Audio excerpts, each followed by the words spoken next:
this to us is a very clear geopolitical signal where China, to a certain extent, is saying we can buy these cargoes because we can, and basically daring the Americans to do something about it.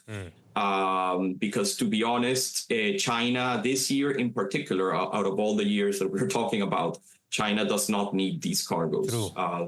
This year, Chinese natural gas demand, and in particular LNG demand, is fairly weak.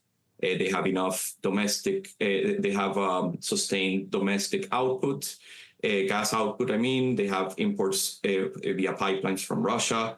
And industrially, the Chinese economy isn't exactly booming. So in particularly this extra demand for LNG is not really needed. And what this shows is, whether you believe that this is a provocation or not is beside the point. But what is important to consider is that the Trump administration in the United States has slowed or stopped the maintenance of its sanction programs and export controls related to Russian energy since coming into power.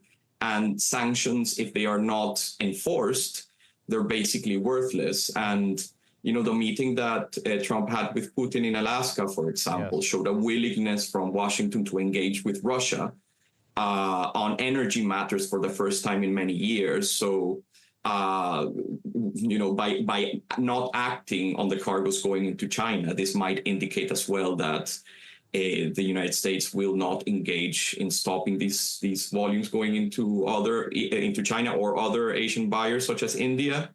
And if it does engage with other actors, but not with China, this might mean that a bigger geopolitical shift here. But I guess the biggest question now is going to be that if these cargoes are indeed going to be allowed to be sold into Asian buyers, this allows Russian LNG projects to operate. And this means that there's even more supply into what is already a very oversupplied market, as we mentioned before.